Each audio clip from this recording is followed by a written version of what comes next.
can tell you that I'm angry about it. The press keeps telling us that we need America to come together and put aside partisanship. Well, nothing makes for a kumbaya moment like high gas prices. Republicans don't like paying high gas prices any more than Democrats do, and with one voice, Americans are telling us to do something about them. Unfortunately for some people, the political philosophy of Rahm Emanuel is too hard to resist, and that is never let a crisis go to waste. And so, faced with an issue of legitimate concern for the American people, politicians and their media allies decide to exploit high gas prices for political gain. Now, this is a double game for those politicians. On the one hand, they are able to score some cheap political points against the politically unpopular oil companies. On the other hand, all of their sound and fury signifies nothing. It is designed to distract their constituents from the simple fact that the Democrats have no energy policy whatsoever. Let me take that back.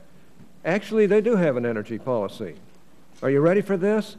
Their energy policy is to increase the cost of energy. You heard that right. This is the President's Energy Secretary, Stephen Chu. Quote, "Somehow we have to figure out how to boost the price of gasoline to the levels in Europe," unquote. So while the American people ask Congress to do something about high gas prices, the response of Democrats is to rail against oil executives to mask the fact that their policy is actually to make the price at the pump more painful.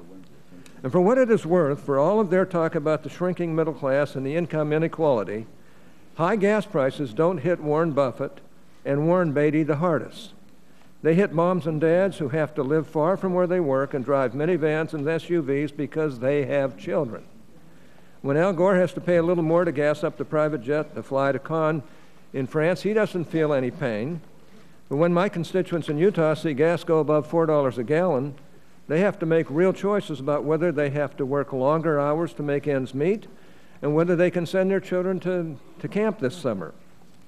David Letterman captured this current situation brilliantly. Here's how Mr. Letterman put it.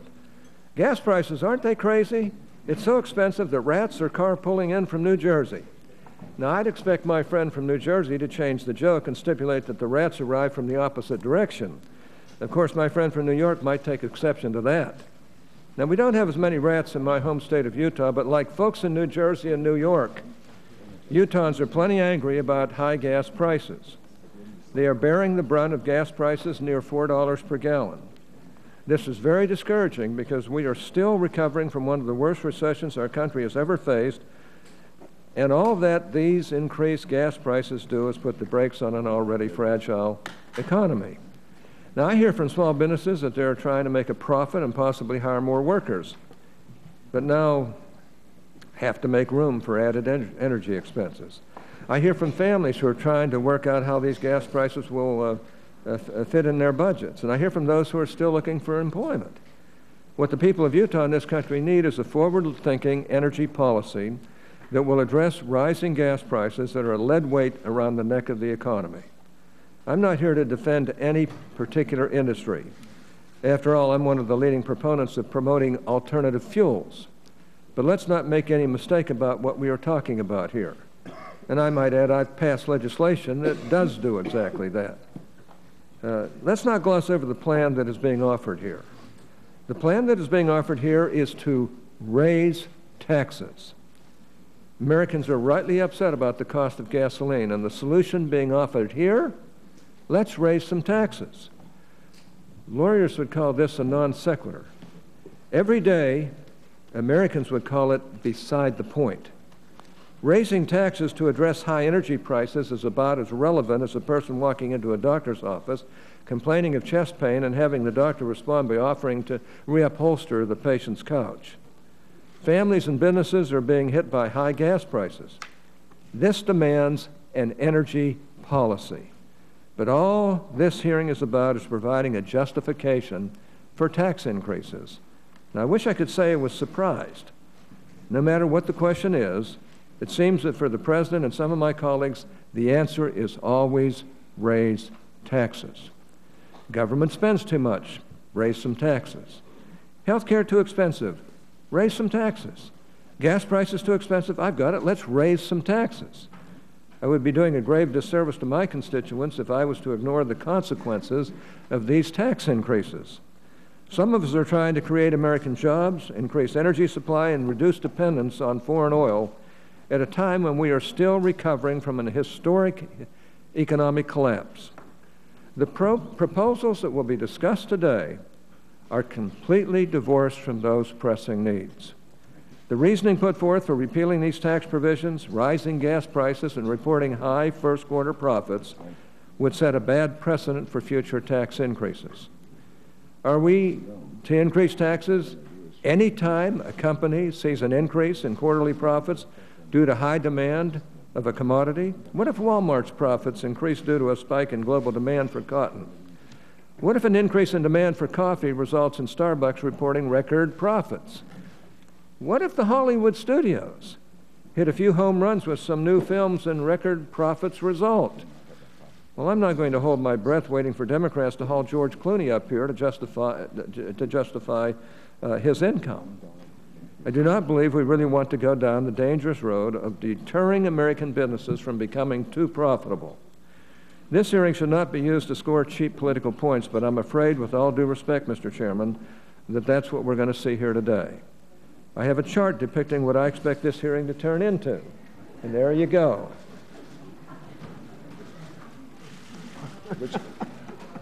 That's a really nice picture. I think that's pretty good myself. Who's the horse and who's the dog? Well, I think we both know.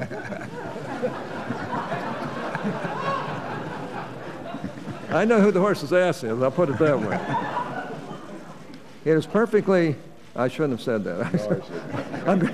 Elaine's going to give me heck when I get home, I'll tell you. You'll notice I used the appropriate term there. Now, it's perfectly appropriate to examine the purpose, design, intent, and effectiveness of certain tax incentives that promote the domestic production of oil and gas. Let's have that debate. I'm ready for it. Let's have it.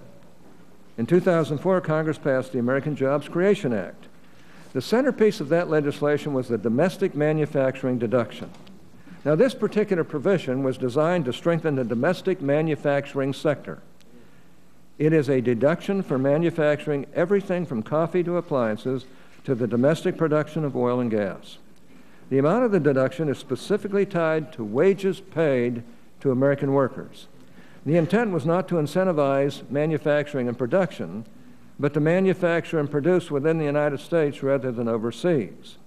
Congress passed this provision with the expectation that it would promote economic growth and job creation here in the United States.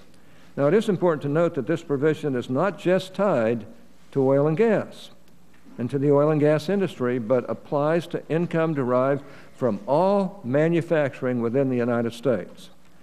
Maybe we should have a meaningful conversation about whether this provision is good tax policy.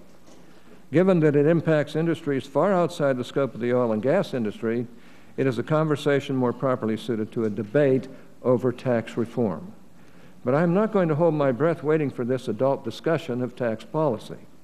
I know the chairman, the distinguished chairman, has been trying to do a series of hearings on tax policy, and I'm personally very appreciative of that, and I applaud his leadership. Instead, though, I expect some good political theater here today. The liberal mouthpieces over at MSNBC certainly had the talking points yesterday afternoon and are ready to make some political hay at the expense of our witnesses today. Many will point to a comment made by a former CEO that oil and gas companies do not need these tax provisions.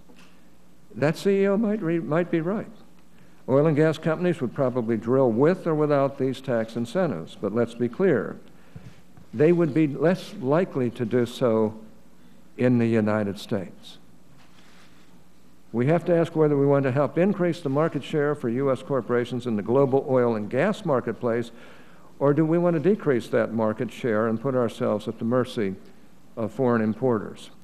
Now, I'm not going to wait for the MSNBC lineup to put on their hard hats and stand on an oil rig and do a promotional ad asking this tough question about the potential loss of blue-collar American jobs. We have a great number of resources that could be used to promote energy security within the United States. I applauded President Obama's recent pledge to reduce foreign oil imports by a third by 2020. However, I was taken aback when he told Brazil that we want to be their best customers if they increased their oil production. So it's okay for other countries to produce the energy that will drive our economy, but it is wrong to produce it here at home. To be honest, I do not know what the President and his administration's agenda is for energy security. And I don't expect to get any clarity on that point today. And I think that is the point. The American people are upset at high gas prices and are demanding energy solutions. The President has no solution. In fact, his policies would do precisely the opposite of what our constituents are asking for. They would increase the cost of domestic production and harm our economy. So faced with the uncomfortable fact that the buck stops at the Oval Office, and the President's only solution to high energy prices is to double down on them, liberals hope to distract the American people from their failure to develop a coherent energy strategy. Now, I do know that we currently depend on oil for our energy needs because it is abundant and it's dependable. Demand is and will remain high for the next decade and certainly beyond that. There's a reason why Florida's demand for petroleum-based transportation fuels is among the highest in the United States.